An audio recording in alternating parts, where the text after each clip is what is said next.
My name is Pasqueline Njau. I'm the founder of Calmine Foundation, an organization that I founded to create awareness on mental well-being of pregnant women and new fathers and mothers. I started the organization, it started as an initiative in 2017, where I opened social media platforms through which I was able to create awareness on mental illnesses that affected mothers and pregnant women.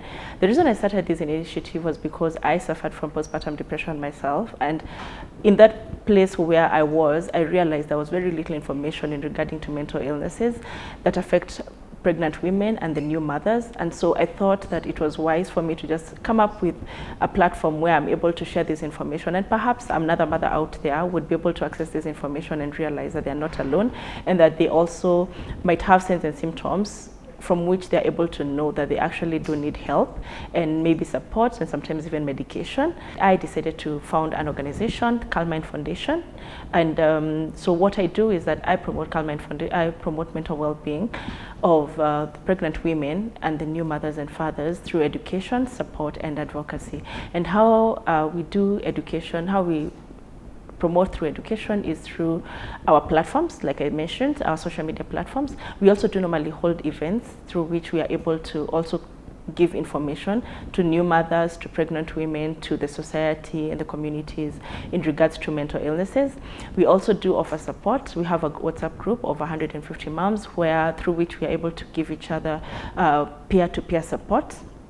We also do have do offer advocacy. We also involve ourselves in advocacy work, where we are able to promote and support policies and laws that are mental health related, and we are currently actively involved in the Mental Health Amendment Bill, through which we are able to bring forward and be involved in the process, so that we are able to get a law that is implementable and a law that can afford Kenyans and specifically the area which we serve mental health services. I come from a point of wanting to help mothers get out of that place where I was at some point, and I also do this for mothers who are currently suffering from post-traumatic stress disorder as a result of a traumatic birth experience that they had, and they are not able to be themselves anymore. I also do this for those mothers who have for a long time been trying to get a child, and the very moment when they are happy to have conceived, they lose the child, and through miscarriage or stillbirth, and it totally puts them, it gives them a heartache and a difficult time to get through that period, making them sometimes suffer from depression. I also do this for those mothers who get their children, and just when they are expecting to have an easy motherhood journey, realize that they have this child who is now a special needs child, and they need to take care of this child for the rest of their lives perhaps, and they try to figure out how this will work, and it becomes very difficult for them, leading them to depression.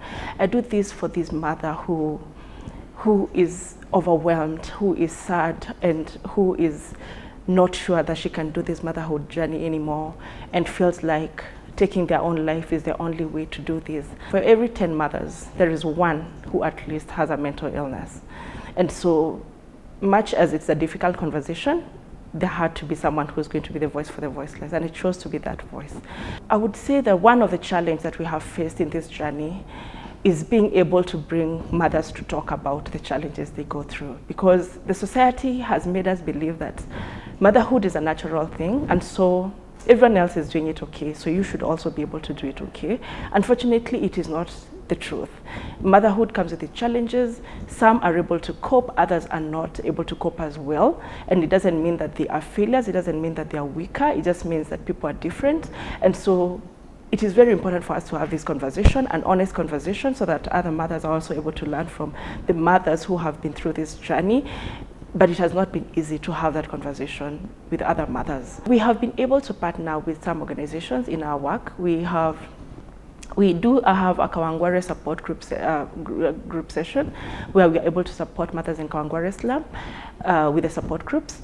And we have partnered with Mary Foundation, who have been able to give us their center that they have at the ground for us to use for our support group sessions. So that has come in handy, and it has really helped us be able to deliver. We have also partnered with some organizations, some of the activities like Primila Foundation. We did partner with them in an activity last year, 2019, where we were able to reach out to mothers in Kenyatta National Hospital to just support them and create more awareness on mental illnesses as well. The lessons that I have learned in this journey is that leadership is not easy. Leadership comes with its fair share of challenges.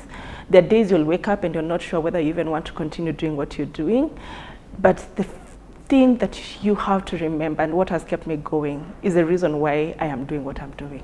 That has kept me going even in those moments when I have felt like I don't have the energy to go on. I feel like it's too much for me. I have second-guessed myself on whether I'm doing the right thing.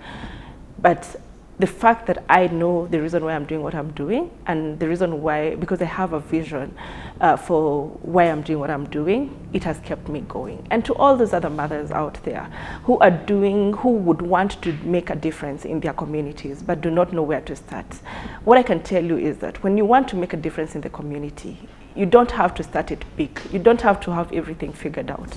All you need to know is just know what you want to do, the difference that you want to make, that will make an impact in that community, and start doing it. The very moment you start doing it, you will figure out how you need to proceed, and you will be able to make a bigger impact. It starts small, but later it will make a big impact.